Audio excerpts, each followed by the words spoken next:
Time now for the morning rush. We're hoping to learn more details this morning as to what caused the apartment fire in the Heights that killed a 10-year-old boy. Detectives now investigating the fire at the Sierra Meadows apartments, trying to determine if anything criminal happened. Late last night, police releasing new information saying dispatchers could hear someone say, "Please don't hurt me," when the caller called 911. Kristen. Looking at widespread showers, isolated thunderstorms, and mountain snow through the day today. This is looking around lunchtime, and you can still see quite a bit on radar. And we're going to continue with that future radar showing widespread showers over central and eastern New Mexico early afternoon into this evening. Most of this will be non-severe, and the majority of this will actually clear out overnight to tomorrow. Clear sunny skies for your Thursday and Friday. David. New this morning, classes are canceled in Denver after an 18-year-old made threats to Columbine High School students. Now, the FBI is looking for 18-year-old Sol Pice. The feds say that she caused 20 schools to go on lockdown yesterday. Investigators say she traveled from Florida to Colorado and bought a gun. She is reportedly obsessed with the Columbine High School massacre, and police say that she is considered extremely dangerous. On to new news for you this morning. The first GOP candidate vying for Senator Tom Udall's Senate seat will be on the campaign trail soon. Former Trump administration official Gavin Clarkson is throwing his name in the ring for the 2020 Senate race. The only other official candidate running is Representative Betty Lujan. Records now show New Mexico's Representative Xochitl Torres-Small is outraising her Republican opponents in her re-election bid. She pulled in $444,000 during her first 3 months in office. Republican Yvette Harrell has $211,000. Las Cruces businessman Chris Mathis loaned his campaign $76,000. New this morning, a second college student dies in a freak fall. Andrea Norton was on a class field trip to the Ozark National Forest in Arkansas when she lost her footing while posing for a photo and fell 100 feet. Norton was just 20 years old. New health alert for you this morning. Officials issuing this warning about a new drug 100 times more potent than fentanyl. The drug is called KRQE. Experts say it takes roughly 2 milligrams of fentanyl to cause a deadly overdose, while it would take only 0.02 milligrams of the new drug to produce the same results. All right, check your freezers this morning. Ben & Jerry's making a big recall. They're recalling pints of Chunky Monkey ice cream and bulk containers of coconut 7-layer bar. They might contain nuts that are not labeled on the packages. Company says there have been no reports of illnesses so far. Kristen. Today's Metro Threat Index up to a 7. We've got some widespread showers and storms expected through the day today. Even some rain this morning impacting your morning drive. Temperatures cool throughout the day in the 60s this afternoon, and breezy conditions about 10 to 20 miles per hour coming out of the north-northwest. David? Local students are taken to the stage in the competition of high school theater's Best of the Best. Now, this is all for the chance to learn from Broadway professionals. Through the Enchantment Awards at Popejoy Hall, 2 students are chosen each year to head to the National High School Musical Theater Awards happening in New York City. The students will compete at Popejoy on May 4th. This morning's Golden Apple winner is an Albuquerque elementary school teacher recognized for helping new teachers start their careers. Winner Amy Lauer mentors student teachers and first-year teachers. She also teaches 1st and 2nd grade at Albuquerque's Monte Vista Elementary School. The Golden Apple Awards names her one of the best teachers in the state this year. This morning, New Mexico is pushing forward with energy-saving upgrades to its buildings in Santa Fe. The General Service Department announced plans to invest $32 million on energy-efficient projects. Now, plans include solar panels in 19 buildings. Officials say the savings could be more than $1 million a year. State workers could soon hit the road in a new, more energy-efficient car.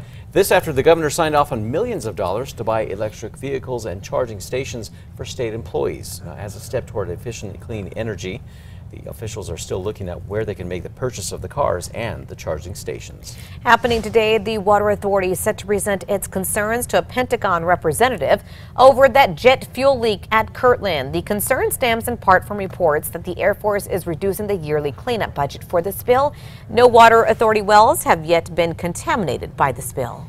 Happening today, Rio Rancho school students are set to put their cooking skills to the test. It's challenging them to create some healthy Mexican food recipes as part of the 9th annual Sodexo Future Chefs Challenge. Now, finalists will create their winning recipe in the district-wide finals event. We're looking ahead for you this morning. Soon, parents of APS high school students will receive a text message from the district as part of a new communication system with families. Later in the year, the messaging system will then roll out to all grade levels. Parents can expect the initial message next Wednesday, so be on the lookout for that. Truancy and attendance messages will begin on May 1st. Looking ahead for you, for walkers set to take part in the annual pilgrimage to El Santuario de Chimayo, the Department of Transportation says it's preparing to keep walkers safe. They're rolling out traffic signs, electronic message boards, and lit paths as the night to alert the drivers of walkers in the area. Now, tens of thousands are set to travel to collect the holy dirt, which is said to have healing properties. Kristen.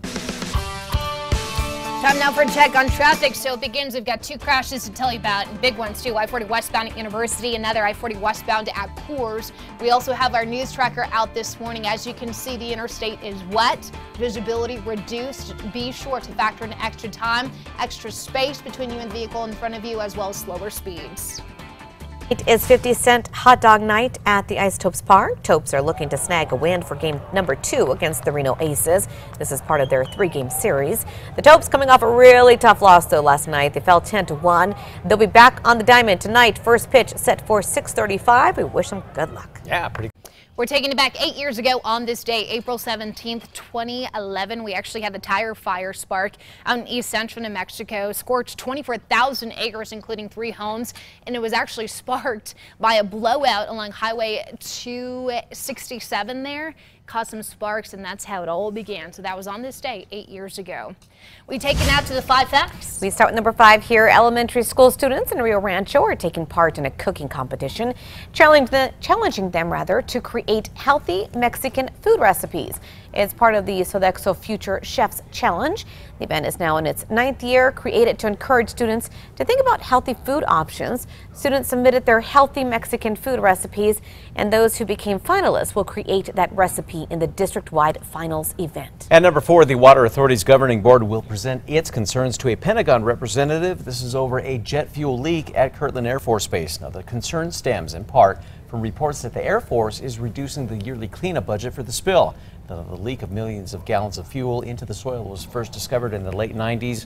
No Water Authority wells have yet been contaminated by the spill. Number 3 now, the first GOP candidate vying for the U.S. Senate seat, soon to be vacated by Senator Tom Udall, will likely be on the campaign trail soon. According to the Journal, former Trump administration official Gavin Clarkson is throwing his name in the ring for the 2020 Senate race. Clarkson has previously lost bids for the 2nd congressional district seat, also the Secretary of State seat as well. The only other official candidate running is Representative Ben Ray Lujan. At number 2, biggest concern weather-wise right now is those showers disrupting your morning drive. We've got 3 crashes on I-40 westbound already. These will be on and off through the day today, so expect those showers and thunderstorms to continue. Mountain snow up to the north. Cooler than average temperatures in the low 60s today, but drier, more sunshine, and warmer starting tomorrow. And at number 1, we're learning more about what caused the apartment fire in the Heights, killing a 10-year-old boy and leaving dozens homeless. Detectives are investigating the fire at the Sierra Meadows apartments. This is trying to see if anything criminal happened. A neighbor says when the fire broke out early yesterday morning, he started to douse the trees when he heard people yelling for help. Late last night, police released new information on the fire, including saying dispatchers could hear someone saying, "Please don't hurt me," in the call about the fire. Investigators say they cannot yet rule out arson.